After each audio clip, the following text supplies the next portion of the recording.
பொதுவா புக்கு வாசிக்கிறதுலயே 3 வகையா இருக்குது. வாழ்க்கைக்கு உதவுற மாதிரியான book school books, technical books, journals. வாழ்க்கையை புரிஞ்சுக்கிற மாதிரியான book spiritual books, biographics books, travel books. பொழுதுபோக்கு வாசிப்புக்கான புக்கு வந்து குங்குமம், குமுதம்னு வார இதழ்கள், சோசியல் மீடியா, காமிக் ஸ்டோரி. இப்ப புக்கோ நியூஸ் பேப்பரோ வாசிக்கும் போது நமக்கு கிடைக்கிற இந்த 6 பெனிஃபிட் என்னென்னு பார்க்கலாம். நம்பர் 1, பொதுவா எல்லாருமே புக்கை ரீட் பண்ணு, நியூஸ் பேப்பரை ரீட் பண்ணு இப்படிலாம் சொல்லுவாங்க. ஏன் சொல்றாங்க அப்படின்னு என்னைக்காவது யோசிச்சு பார்த்திருக்கீங்களா? நம்ம கூமுட்டையா இருக்கக்கூடாதுன்னு தான் புக்கை வாசி, பேப்பரை வாசி அப்படின்னு சொல்லுவாங்க. ஆனா நம்ம அதை கண்டுக்கவே மாட்டோம்.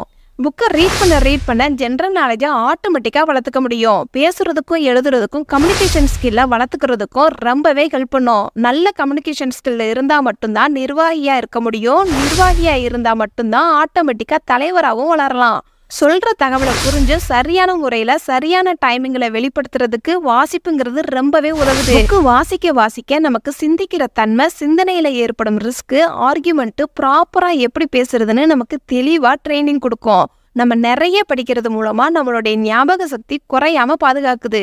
ஒரு சக்சஸான ஒரு ஆள்கிட்ட நம்ம பேசும்போது அவர்கிட்ட இருக்கிற ஒரு நல்ல பழக்கங்கள்ல ஒரு பழக்கம் புக்கு வாசிக்கிறதா இருக்கும். புக்கு வாசிக்கும் போது ஆட்டோமேட்டிக்காவே உங்க லைஃப்ல நீங்க அதை இன்க்ளூட் பண்ணியும் பார்ப்பீங்க. வாசிப்புங்கிறது ஒரு வேலை கிடையாது. அது உங்களுக்கு டிசிப்ளினை கத்துக் கொடுக்கும், ஒரு சில கலையும் கத்துக் கொடுக்கும். உங்களுடைய வாசிப்பு ஆப்பர்ச்சுனிட்டி ஸ்கில்ஸையும் இண்டிவிஜுவல் ஸ்கில்ஸையும் டெவலப் பண்ண ரொம்பவே ஹெல்ப் பண்ணும். நியூஸ் பேப்பர் வாசிக்கிறது மூலமா உங்களுக்கு என்ன ட்ரெண்டிங்கா இருக்குது அப்படிங்கறத தெரிஞ்சுக்க முடியும். எந்த ஸ்கூலும் உங்க ஏரியால பெஸ்டா இருக்குது, எந்த காலேஜ் பெஸ்டா இருக்குது, இன்னைக்கான ஷேர் மார்க்கெட் எப்படி இருக்குது, இந்த பொருளுக்கு ஏஜென்சி எடுக்கலாமா வேண்டாமா, இந்த கோர்ஸ் படிக்கலாமா, எந்த காரை வாங்குறது, லீவுக்கு எங்க போகிறது, லேட்டஸ்ட் மொபைல் என்ன, ஜாப் வேகன்சி, கல்யாண வரனை, இந்த மாதிரி எக்கச்சக்கமான விஷயங்களை நியூஸ் பேப்பர் மூலமா தெரிஞ்சுக்க முடியும். நம்பர் 2, புக்கோ பேப்பரோ வாசிக்க எக்கனாமிக் லெவலையும் நமக்கு பெனிஃபிட் கிடைக்கும். ஒரு காலேஜ் ஸ்டூடெண்டா இருக்கிறோம் அப்படின்னா ஸ்காலர்ஷிப் எப்போ கிடைக்குது, பார்ட் டைம் ஜாப் எங்க இருக்குது, லோன் எங்க கொடுக்குறாங்க, இன்டர்ன்ஷிப் வாய்ப்பு எங்க இருக்குது, கலைத்திறன் போட்டி எங்க நடக்குதுன்னு இந்த மாதிரி எல்லாம் நம்ம தெரிஞ்சுக்க முடியும். எந்த வேலைக்கு போனாலும் இன்டர்வியூ வைப்பாங்க. ஸோ நாம எப்பயோ படிச்ச ஜென்ரல் நாலேஜ் இன்டர்வியூல நமக்கு ரொம்பவே ஹெல்ப் பண்ணும். நம்பர் 3, இந்த 5 விஷயம் இருக்கிறதுனால நம்ம புக்கு வாசிக்கிறதே இல்லை. Family situation. ஒரு சில ஃபேமிலியில புக்கு வாசிக்கிறதுக்கு வசதியே இருக்காது. ரொம்ப கஷ்டப்படுற ஃபேமிலியா இருப்பாங்க. குடும்ப பிசினஸையும் பாத்துக்கிற மாதிரி இருக்கும். காலேஜ் வர்றதே ரொம்ப கஷ்டப்படுற ஃபேமிலியில இருந்து தான் வருவாங்க. அதுலயும் ஒரு சில ஸ்டூடெண்ட்ஸ் பார்ட் டைம் ஜாப் பார்த்து அவங்களே ஃபீஸ் கட்டுற மாதிரி தான் இருக்கும். இந்த மாதிரி ஃபேமிலி சிச்சுவேஷனால அவங்க புக்ஸ் எல்லாம் ரீட் பண்ண ரொம்பவே கஷ்டமா இருக்கும். அடுத்ததா பழக்கம் இல்லாதது. ஒரு ஸ்டூடெண்ட் அப்படின்னா 8th ஸ்டாண்டர்ட் வரைக்கும் தான் எல்லா புக்ஸையும் படிக்கிற மாதிரி இருக்கும். 8th மேல ஸ்கூல் புக்ஸ், காலேஜ் புக்ஸ் மட்டும்தான் மார்க்குக்காண்டி நம்ம படிப்போம். திடீர்னு ஒரு நாவல் புக்ஸ் எடுத்து நம்ம கையில எடுத்து கொடுத்தோம் அப்படின்னா கண்டிப்பா அவனால படிக்கவே முடியாது. ஸோ நமக்கு பழக்கம் இல்லாததுனால தான் நம்மளால புக்ஸை வாசிக்க முடியல. அடுத்ததா இன்ட்ரெஸ்ட் இருக்காது. ஸ்டூடெண்டா இருந்தா எதிர்காலம் எப்படி இருக்க போகுது அப்படின்னு திங்க் பண்ணிக்கிட்டே இருக்கிறதுனால புக்ஸ் எல்லாம் படிக்கிறதுக்கு நமக்கு இன்ட்ரெஸ்டாவே இருக்காது.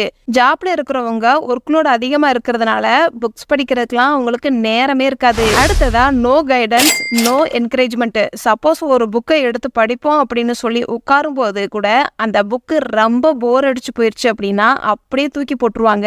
அப்புறம் அந்த புக் சைடே நம்ம போகவே மாட்டோம். ஸோ புக்கு படிக்கிறதுக்கு கைடன்ஸ் ரொம்பவே முக்கியம். அதே மாதிரி என்கரேஜ் பண்ணவும் செய்யலாம். ஒரு நாளைக்கு இத்தனை பேஜ் படிச்சோம் அப்படின்னா தனக்கு தானே ரிவார்டும் கொடுத்துக்கணும். அடுத்ததா கான்சென்ட்ரேஷன். நம்ம கையில ஸ்மார்ட் போன், இன்டர்நெட்லாம் இருக்கிறதுனால அதுலயே நம்ம டயத்தை வேஸ்ட் பண்ணிக்கிட்டு இருக்கிறோம். ஸோ புக்கு படிக்கிறதுக்கு நமக்கு நேரமே இருக்காது. இதெல்லாம் விட ஒரு மிகப்பெரிய காரணம் நமக்கு சுவாரஸ்யமாவே இருக்காது புக்கு படிக்கும் போது. அதனாலதான் நம்ம யாருமே புக்கு வாசிக்க மாட்டேங்கிறோம். நம்பர் 4, நமக்கு ஏன் புக்கு வாசிக்கிறதுக்கு இன்ட்ரெஸ்டாவே இருக்க மாட்டேங்குது, வீடியோ பார்த்தா போதாதான்னு கேட்கலாம். நம்ம எல்லாருமே மொபைலு, டிவி, மூவி, வெப்சீரிஸ்னு மூழ்கி போயிருக்கிறோம். அதில் இருக்கிற ஃபாஸ்ட்டு புக்கில் இருக்கவே இருக்காது. வாசிக்க நம்மளாக தான் கற்பனை பண்ணணும். ஸோ நம்மளுடைய மூளை ரொம்பவே சோம்பேறியாக இருக்குது. அதனால தான் நமக்கு புக்கு வாசிக்கிறத விட ஸ்மார்ட் ஃபோன் யூஸ் பண்ணுறது ரொம்பவே பிடிச்சிருக்குது. ஸ்மார்ட் ஃபோன் யூஸ் பண்ணுறதுக்கு மூளை எந்த ஒரு வேலையும் செய்ய தேவையில்லை. ஆனால் புக்கு படிக்கிறதுக்கு கற்பனை பண்ண வேண்டியதாக இருக்கும். அதனால தான் நம்ம புக்கு வாசிக்கிறதுக்கு இன்ட்ரெஸ்ட் காட்ட மாட்டேங்கிறோம். வீடியோ பார்க்கறதுல தான் இன்ட்ரெஸ்ட் காட்டுறோம். நம்பர் 5, உங்களுக்கு புக்கு வாசிக்கிறது ரொம்ப பிடிக்கும் அப்படின்னா இந்த வீடியோக்கு லைக் பண்ணுங்க. எத்தனை பேருக்கு புக்கு வாசிக்க பிடிக்கும்னு பார்ப்போம். புக்கு வாசிக்கிறதுக்காண்டி என்ன பண்ணலாம்னு பார்ப்போம். இப்ப புக்கு வாசிக்கிறதுக்காண்டி என்ன பண்ணலாம்னா, வீடியோ பார்க்கறதுனால தான் புக்கு மேல நமக்கு இன்ட்ரெஸ்ட் வர மாட்டேங்குது. ஸோ ஃபோன் யூஸ் பண்ணாம புக்கு படிக்கணும் அப்படின்னு சொன்னா நமக்கு கஷ்டமா இருக்கும். இதே இது புக்கு படிக்க படிக்க ஆட்டோமேட்டிக்கா ஃபோன் யூஸ் பண்றதை கம்மி பண்ணலாம். உங்களுக்கு எந்த டாபிக்ஸ் இன்ட்ரெஸ்டா இருக்குதோ அந்த டாபிக்ஸை பத்தி மட்டும் நீங்க புக்கு வாசிங்க. உங்களுக்கு சினிமா தான் பிடிக்கும் அப்படின்னா சினிமா பத்தி நிறைய புக்ஸ் இருக்குது, அதை வாங்கி படிக்கலாம். உங்களுக்கு கோயிலுக்கு போறதுக்கு ரொம்ப பிடிக்கும் அப்படின்னா கோயிலை பத்தி தெரிஞ்சுக்கிறதுக்கான பல புத்தகங்கள் இருக்குது, அதையும் வாங்கி படிக்கலாம். ஸோ உங்களுக்கு பிடிச்ச டாபிக்ஸ் செலக்ட் பண்ணி படிங்க, போர் அடிக்காது. புக்ஸ்ல உங்களுக்கு எந்த டாபிக்ஸ் ரொம்ப பிடிக்கும் அப்படிங்கிறத கமெண்ட்ல டைப் பண்ணுங்க. ஒரு நாளைக்கு இத்தனை பேஜ் வாசிச்சிட்டோம் அப்படின்னா நமக்கு நாமளே ஒரு ரிவார்டு கொடுக்கணும். அப்போதான் நமக்கு ஒரு மோட்டிவேஷனாகவும் இருக்கும் நம்ம படிக்கிறதுக்கு. புக்கை வாசிக்க போறோம்னு எடுத்த எடுப்புலையே பெரிய புக்கை எடுக்கவே எடுக்காதீங்க. சின்ன புக்கா ஸ்டோரி புக்ல இருந்து ஆரம்பிங்க. ஒரு புக்கு வாசிக்க போறோம் அப்படின்னா அதனுடைய சம்மரி என்ன அப்படின்னு தெரிஞ்சுக்கிட்டு ரீட் பண்ண ஆரம்பிங்க. அப்போதான் உங்களுக்கு இன்ட்ரெஸ்டாகவும் இருக்கும். ஒரு புக்கு படிக்க ஆரம்பிக்கும் போது 2 பேஜ்லயே நமக்கு போர் அடிச்சு போயிருச்சு, கற்பனை செய்ய முடியாம இருந்துச்சு அப்படின்னா அந்த புக்கை படிச்சே ஆகணும்னு கட்டாயம் கிடையாது. அதை தூக்கி போட்டுட்டு வேற புக்கு படிக்க ஆரம்பிங்க. புக்கு வாசிக்க டைம் இல்லைன்னு சொல்றவங்களுக்கு புக்கு வாசிக்கிறதுக்காண்டி எல்லாம் டயத்தை ஒதுக்கவே வேண்டாம். காலையில இருந்து நைட்டுக்குள்ள எத்தனை பேஜ் கம்ப்ளீட் பண்ணணும்னு நினைக்கிறீங்களோ காலையில இருந்தே படிக்க ஸ்டார்ட் பண்ணலாம்.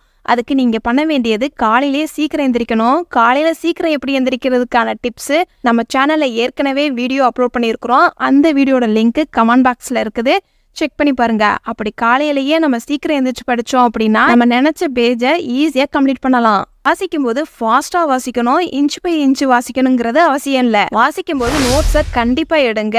புக்கு ஒரு தடவை மட்டும் படிச்சா போதும், நோட்ஸை பல தடவை வாசிக்கணும். நீங்க படிச்ச புக்ஸை சிச்சுவேஷனுக்கு ஏற்ற மாதிரி கம்பேர் பண்ணி உங்க ஃப்ரெண்ட்ஸுக்கோ ரிலேட்டிவ்ஸ்க்கோ எக்ஸ்பிளைன் பண்ணி காட்டலாம். ட்ரெண்டிங்கான புக்கு தான் எடுத்து படிக்கணும் அவசியம் கிடையாது, உங்களுக்கு பிடிச்ச புக்கை எடுத்து படிக்கலாம். நம்பர் 6, புக்கு வாங்கி படிக்கிறதெல்லாம் காஸ்ட்லி ஹேபிட்னு பல பேர் சொல்லுவாங்க. புக்கு வாங்குறது காஸ்ட்லி ஹேபிட்லாம் கிடையாது. ஒரு புக்கை விலை கொடுத்து தான் வாங்கணும்னு அவசியம் கிடையாது. உங்க ஊர்ல லைப்ரரி கண்டிப்பா இருக்கும், அதுல கூட போய் நம்ம 1 hour டைம் ஸ்பெண்ட் பண்ணி படிக்கலாம். ரெகுலரா லைப்ரரிக்கு போனீங்க அப்படின்னா மெம்பர்ஷிப் கார்டு கூட இருக்கும், அதை கூட யூஸ் பண்ணிக்கலாம். லைப்ரரி இல்லைன்னா கூட பரவாயில்ல, பழைய புத்தக கடையில பாதி விலைக்கு புக்கு கிடைக்கும். அதே மாதிரி இன்டர்நெட்ல கிண்டல் ஆப்ல நிறைய புக்கு ஃப்ரீயாவே நம்மளால படிக்க முடியும். பல வெப்சைட்லயுமே புக்கை PDF ஃபைல கொடுக்குறாங்க. நீங்க ஒரு நல்ல புக்கு வாசிப்பவரா இருந்தீங்க அப்படின்னா மற்றவங்கள புக்கு வாசிக்க சொல்ல மாட்டீங்க, நீங்க வாசிச்சது தான் சொல்லுவீங்க. இதுல இருந்து நீங்க ஒரு நல்ல புக்கு ரீட் பண்றவரான்னு தெரிஞ்சுக்கலாம். இந்த மாதிரி உங்க லைஃப் ஸ்டைல கொஞ்சம் கொஞ்சமா சேஞ்ச் பண்ணணும்னு நினைக்கிறீங்க அப்படின்னா நம்மளுடைய சேனல் உங்களுக்கு ரொம்பவே ஹெல்ப் பண்ண போகுது. நம்மளுடைய சேனல்ல அடுத்த வீடியோ ஆஃபீஸ் பிரச்சனையை அசால்ட்டா எப்படி சமாளிக்கிறதுங்கிறத பத்தி தெரிஞ்சுக்குவோம். அந்த வீடியோவை மிஸ் பண்ணாம பார்க்கணும் அப்படின்னா சேனலை சப்ஸ்கிரைப் பண்ணி பெல் ஐக்கானையும் கிளிக் பண்ணுங்க.